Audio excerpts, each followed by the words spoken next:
This video is a good one. I've got 5 Excel formula tips and tricks I want to share with you. Make sure you stick around for the last one, as that's my favourite. I'm curious to know how many you already knew of. Let me know in the comments below. Now, without any further ado, let's get straight into it.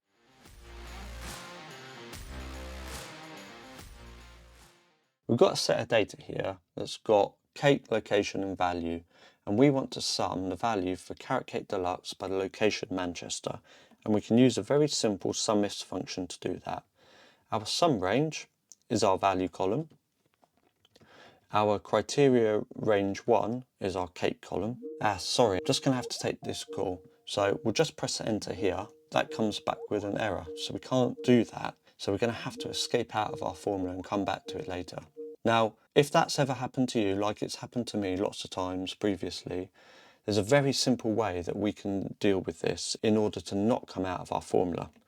If we repeat the process, so SUMIFS, and then our criteria range here, if we get a call again, what we can do is come up to the start of our formula here and put an apostrophe in.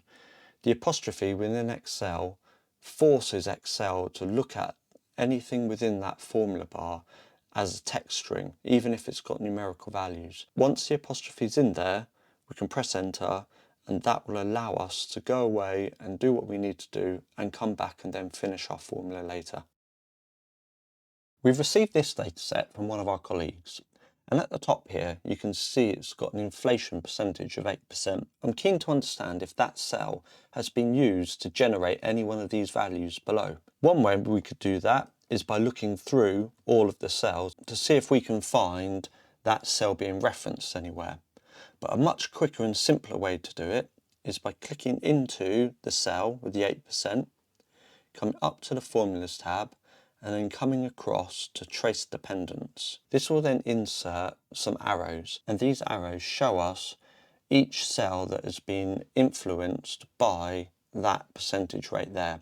So we can see in this cell we've got this 84,250, and then it's multiplying 100% plus this 8% in here to generate our new inflated figure. Once you've done that, if you want to remove the arrows, very simply just come up and click the Remove Arrows button. Other times we may see cells that have got formula in it that are referencing other cells, and we want to be able to see where these cells are referencing. If you come up to the Formula tab and come up to Trace Precedents, this then will put arrows in, but the other way round. It's looking for the cells that are affecting this cell. So we can see at the top here that these days are affecting the calculation within this cell. But also we have a dotted line here that's looking at a sheet. This means that there's a cell somewhere else within the workbook on a different sheet that is influencing the output on this cell. If you double click the dotted line, that will bring up the go-to message box, and this here is the location that is affecting this cell. If we click on that and then press OK, that will then take us directly to the cell that is affecting that one, which is pretty nifty. We've got a set of calculations on this worksheet for revenue and some cost lines, and these are all looking at our Store 1 tab, which has got a lot of data in it. If we come across here back to our calculations tab, we want to sum up the cost lines, and we can do that by simply using the Alt equals shortcut that will auto sum it, and we'll press enter. But that's given us a 0. One of the reasons that this might be giving us a 0 is because there are circular references within our file. And usually you'll get a message box that appears something like this that tells you there's a circular reference within it when creating a circular reference or opening the workbook with the circular reference in it. This tells us that some of our calculations may not be calculating correctly, and we can see that because that 0 should be much more than 0. Circular reference occurs when 2 or more cells become dependent on each other for calculation, as you can see in this simple illustration. This means that no final value can be calculated. This file has got a few tabs in it, so we'd have to try and find the circular reference within it, but luckily for us, Excel has got a neat little trick that will enable us to find it much quicker. So if we come up to the Formulas tab, come across to the error checking and just hit on the little drop down arrow there, you can see that we've got circular references option at the bottom. This opens a window on the right hand side that tells us where the circular reference is. But if we click on it, that will take us directly to the cell's location. So we'll just come into the formula bar and we'll change row 64 to row 63 so it's not summing itself anymore. Press enter and we can see that this is now summing properly. Come back to the tab with our sum formula in and we can see now that that too is also working correctly. We have now been sent the information for our store 2, so we need to replicate these calculations we got for store 1 for store 2. And we can do that by copying all of those calculations, pasting them in there, and we'll hit Control H to bring up the find and replace function. Type in store 1 for find what, and then for the replace with, we'll type store 2. We'll hit the replace all for that column, and that tells us that it's made all the replacements. So we'll close out of this, but this has now come back with all hash div errors, which means that there's a divide by 0 error somewhere. If you know anything about the sum product formula, you'll know that it doesn't like data that has errors within it, and it will pull through those errors across all of our values. So obviously we need to sort those errors in order for this to work properly. Now we could come across to the store 2 tab and have a look across all of this data, but there's quite a lot in there, so that will take a bit of time. Fortunately for us, Excel's got a neat little trick in order for us to find this quite quickly. On your keyboard, if you press F5 or Control G, that will bring up the go-to window. Down here on the left, you can see there's a button for special. If you click that, that will bring up the go-to special window.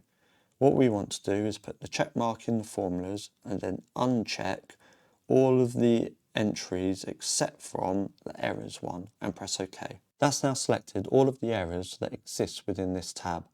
Pro tip here is if you come up to your home, go to the fill colour and select a fill that really will stand out in your spreadsheet. That will fill all of the cells that have got the errors in, so you can find them quite quickly when fixing them.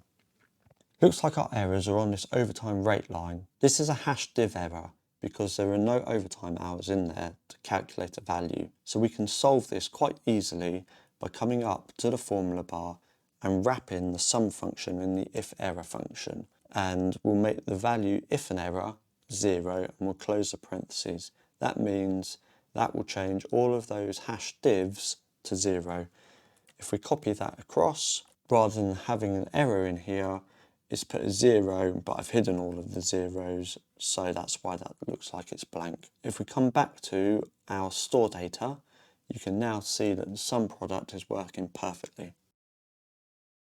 On this worksheet, we've got some sales, costs and margin data with margin percentage for actual, budget and variance. And we've been tasked to create a simple commentary to explain the below values. If we click on the commentary, you can see up in the formula bar that I have created it with the use of some text strings, which are in double quotation marks. And I've also referenced some of the cells below.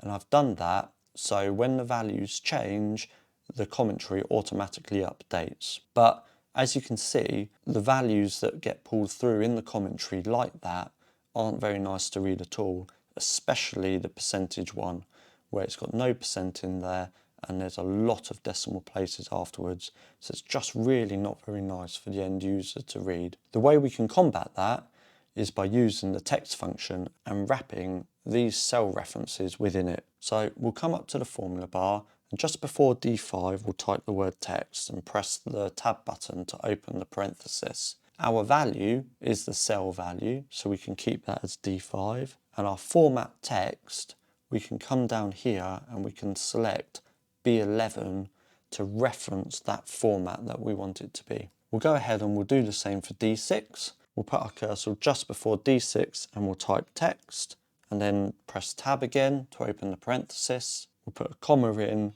and again we'll reference B11 and we'll close the parenthesis there. If we press enter, you can now see that it's changed those values to be formatted exactly the same as it is in our table below. In the previous two examples, we referenced the cell, but you can actually type the format into the formula bar itself.